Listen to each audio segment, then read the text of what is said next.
Welcome to Season 2 with the Market Mystics, where we discuss and redefine markets, wealth, and trading on Earth as it is in heaven. Join us on the journey while we consider new possibilities with special guests who might just challenge a few perspectives. Get ready to dive in deep with your hosts, Joshua and Kim. Today, we have a special guest with a special message for you. It is spring break and very special times. So I have my daughter, Ilana. She is 6 and she has a special message for you. Illy, you want to say something? On YouTube Kids, some of the videos, they do not put any subscribe button. But Market Mystics has a subscribe button. And make sure to subscribe. Hello, everybody. It's Thursday with your Market Mystics. Josh, how's it going?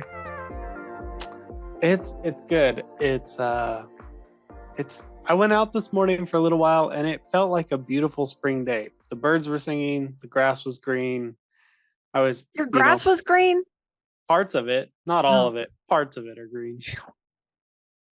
And I was just like, man, what a cool day to be alive. Like, this is great. And now it's supposed to get a little bit windy, a little bit rainy, a little bit colder. But like at the moment of time when I was outside, I was just thrilled. Yeah, same. I got up and I looked at the forecast for today and it was already 60 degrees, which is pretty nice. What is that, like 20 centigrade or Celsius? Yeah. And I was like, wow, this is nice. And then by noon, it was supposed to be getting down into the 40s and then the 30s. And that was the high for the day. So well, it started still out hoping glorious. for spring over here. That's right. It started out glorious. It did. So today we want to talk a little about, unfortunately, okay, I'm just going to start with this, and we say this all the time. Unfortunately, we already had this really rich conversation before this. Yeah. It happens all the time, and you would think we would just start recording our conversations, but then that's a lot of footage to have to weed through. Yeah.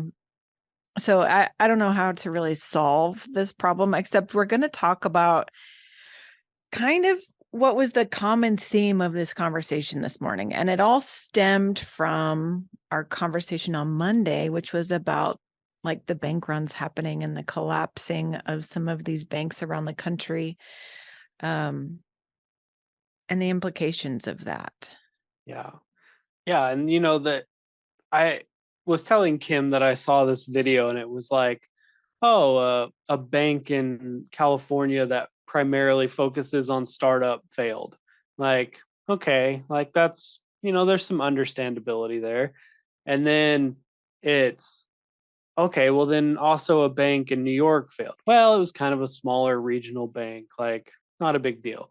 And then it's like, well, but then you look and it wasn't just those two banks. There was 20 regional banks that failed and quite a few banks that have gotten downgraded. In fact, one of the banks where we live, like, got kind of a severe. It's literally behind Kim. Like it is like literally out that window right there.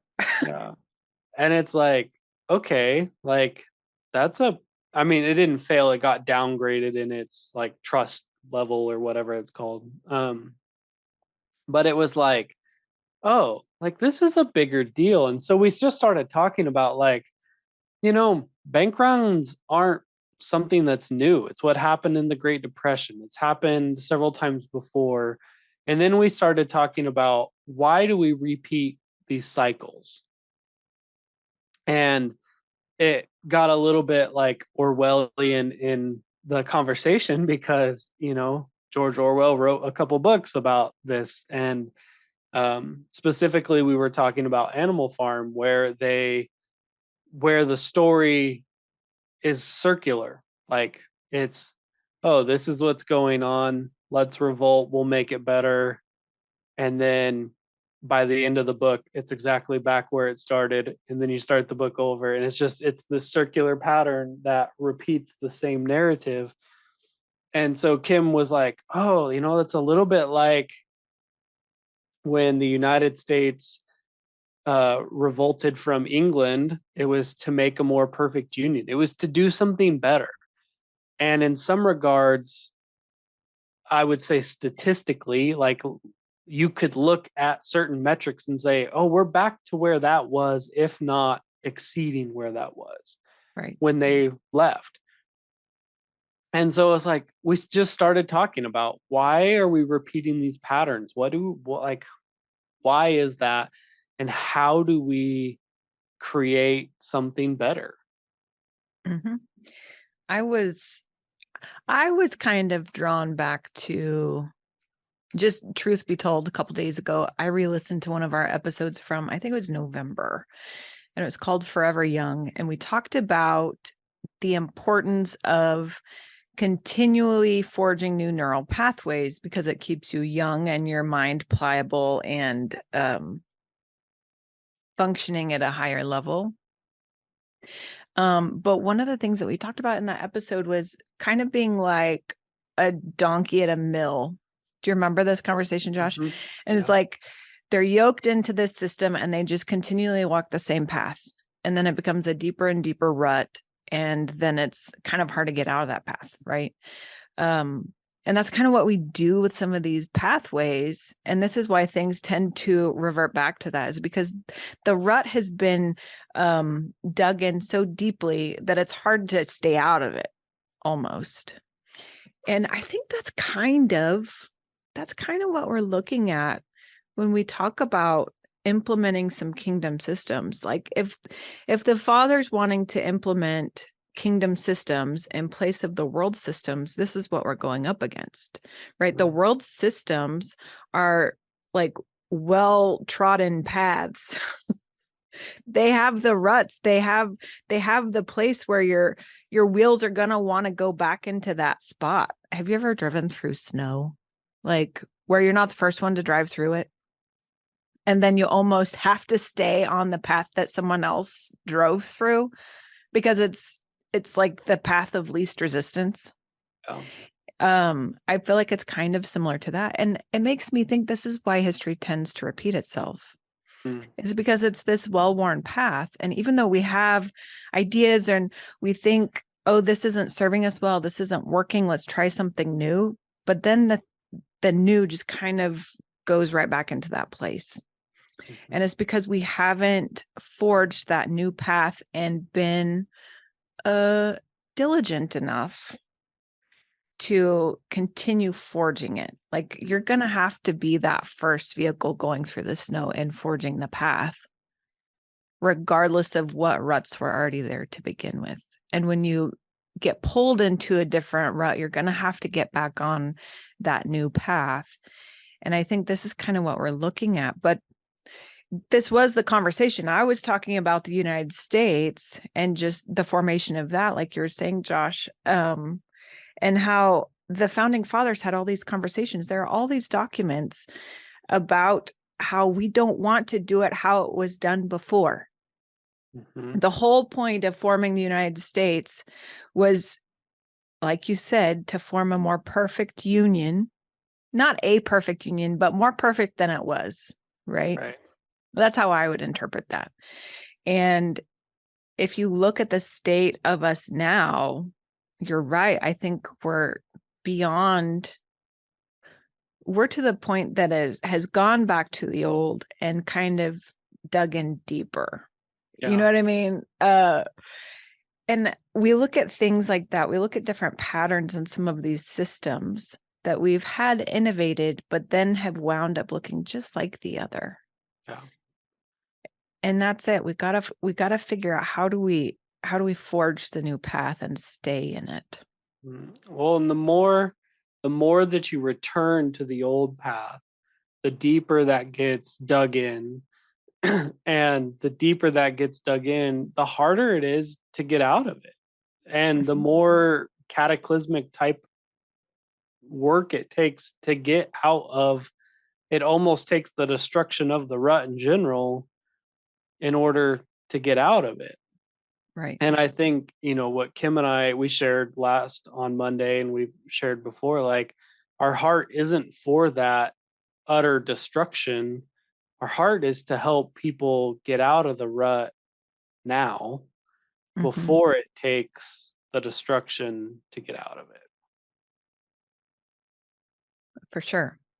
For sure.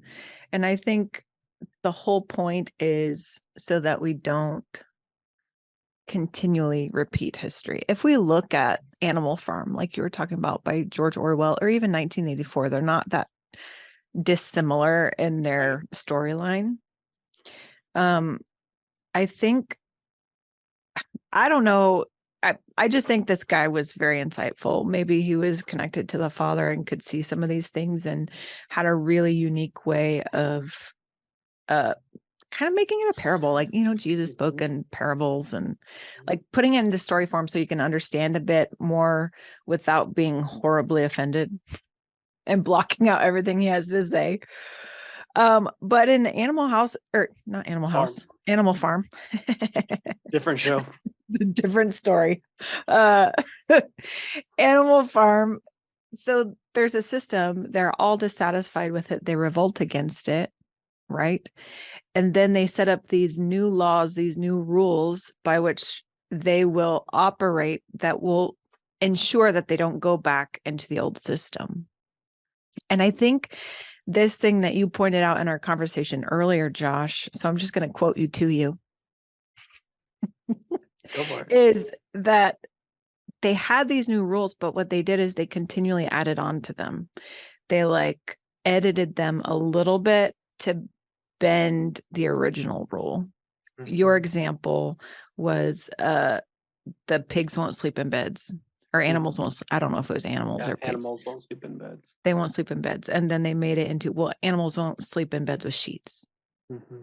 Right? Just changing it a little bit. So then you actually can do the thing that you said you can't do.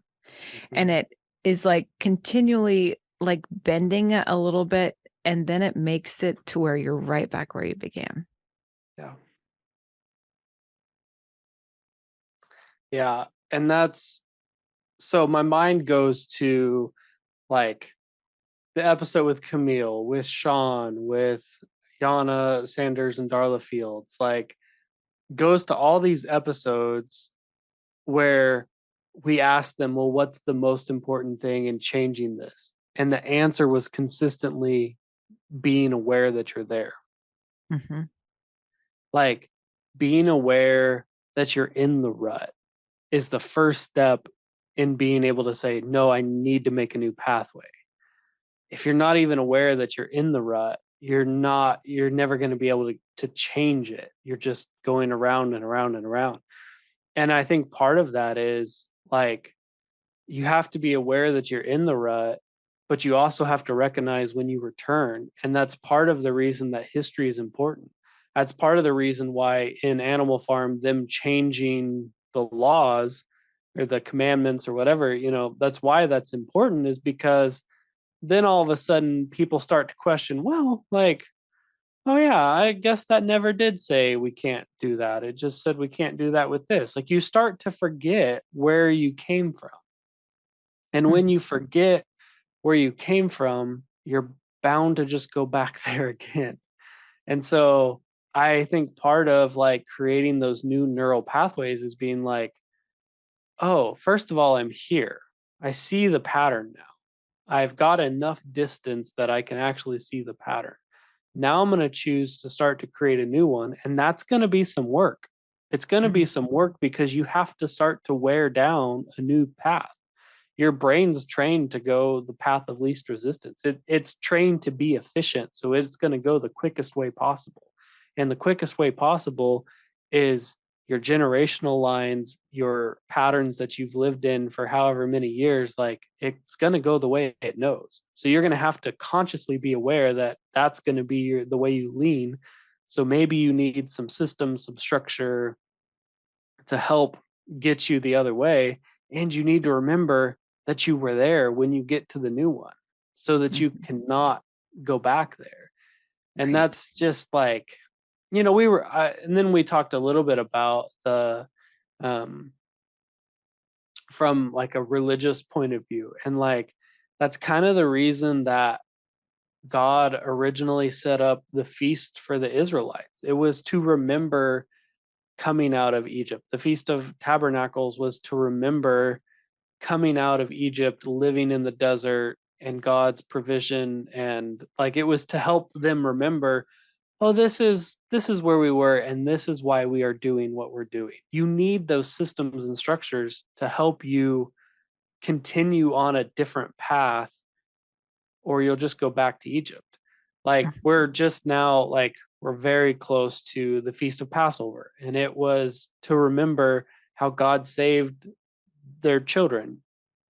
And it's like, and there's reasons for that. There's meaning to those systems and structures that help give your life meaning and purpose now.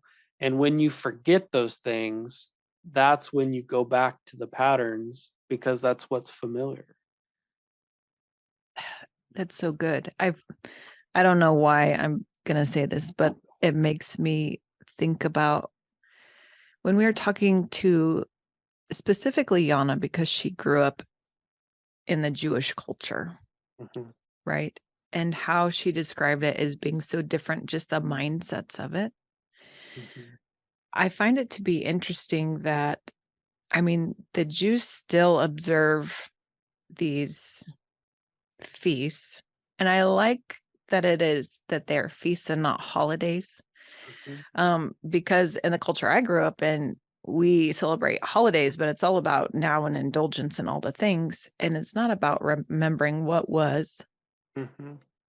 But what they do is they set aside time to stop working and to focus and remember on these things, and they do certain things to help in the remembrance, which I find to be interesting because they do feast. I mean, it is around food and around eating together. And I don't know if you've noticed, but even all through scripture, so many important things happened over a meal. It is like the activating of different kinds of senses while you're remembering things, which helps to forge pathways in your brain. I don't know if you know that. Like if you can, like if someone is lecturing to you, if you can be writing it down and then say it back as well. And like when I was in college, I listened to certain classical music when I was studying, so that when during a test, I would have a better remembrance of it. There are things that get triggered in your mind that help you remember better. But I find it interesting that the feasts do this. So they engage multiple senses at the same time so that you're constantly remembering these things. Yeah. Right. So it could be, you could call it ritualistic or religious, and you could do it that way. Right. Or and probably for some it is. Bingo. But if you look down to the core of it, at the root of it, it really is this important tool and this really great way of teaching you how to remember things. So if you're thinking, okay, so now we're talking about these world system, kingdom systems. What if you start writing down the things that you need to remember about how things are now and why you want to see the change? What if you start not only writing it down, but going back and rereading it? What if you start telling people about the things that you've written down and have now recorded and you want to see changed? Like the reason why we need to move forward. What if you start doing that? What if you tell people over a meal and then you have all of these senses engaged so that you're forging these pathways in your brain, and it will then forge pathways in other people's brains. And this is not for manipulation, by the way. Like, let me just give that disclosure, not for manipulation, but for the sake of remembrance, so that when we start moving into a new system, and maybe enough people can get on board with actually wanting the new system, not just following blindly, but knowing why it's necessary. So then the new system can actually stick and be something new, as opposed to being something new that slowly degrades back into what was. Right. Well, and that's been our song to sing, is like specifically the banking, the financial system, and bringing innovation to those. Like that's our heart. And so we were just talking like, how do we then keep that from looking like it did? And I really think that a big piece of that is remembering why we changed. And so we don't attempt to make the new look like the old. If we continually are like, well, that's how we did it, so let's just go ahead and do that. Like, then it's like, no, that's what didn't work. And not even that everything now didn't work. But if you don't, like Kim said, I think it's a great idea to start writing down like, these are the areas that I see not working. These are the specific examples. And then start engaging that and engaging what needs to be different. How does it need to be different? And then as it starts to be different, go back and revisit like, oh, yeah, that's why we wanted change. So, Mhm. how do we keep the new from looking like that? Right. Right. You can even do this with stuff like that the Lord is leading you into. Right. So Josh and I are really led into innovation. We're also really led into the unity of the body, right? The oneness of the body, the oneness with the Father. And in that, the Lord has shown us things. So if we record it, what if we make a podcast about the things the Lord has shown us? So it's recorded. What if we can then go back and re-listen to it so that it reminds us? And so there is that remembrance of these things. This is why I said in the beginning of the episode, it's a strange thing to say, but I went back and I was listening to some older episodes, but it was really helpful for me to be reminded and to remember the things that the Lord was saying then, even though some of them were coming out of my own mouth. It wasn't forged deeply enough. Like there wasn't a rut made. It was like a path that was then we moved on from it. But when I go back and I remember those things, then it gets ingrained deeper than it was the first time. You know what I mean? But what is your way of recording? It doesn't have to be the same. Maybe it's a prayer journal. Maybe it's a dream journal. Maybe it is simply talking to your best friend about whatever it is the Lord's telling you about. Maybe it's walking through some of those things with a friend or a colleague or a partner, and then talking about it again, like remembering those times. There is value in that. And I think if you use it right, it can be such a powerful and helpful tool for advancement. Yeah. Remembrance, I think, is key in learning, is key in advancing in a lot of ways. You know, Sure. I mean, immediately, just because growing up in a church system where I often heard communion as do this in remembrance of me, like you're calling to mind the reason, the necessity. And I think that doing these things in remembrance can apply to like, why did I choose to eat differently? Well, because I didn't feel so good when I ate the other way. Mm-hmm. But if I don't remember how I felt before I changed, then the next time I see whatever that may be, I may be tempted to try it again because it's been long enough. And I'm like, oh, yeah, like I haven't ate that for a while. Well, I haven't. No, I should just do that. Like, you know, Mm-hmm. I think I really believe that those structures of remembrance are important. Absolutely. Well, I think we'll wrap it up there today. Sounds good. Thanks for joining. We'll see you again next week. Till then, have a great weekend. Thank you for sticking around. Listen for new episodes every Monday and Thursday. Find us on all social media platforms by searching for Market Mystics. Don't forget to follow and subscribe. Visit upperroomcd.com where you can find more information about the hosts, projects, and guests. Go deeper by booking a coaching appointment focused on redefining identity and wealth in your life. See you next time.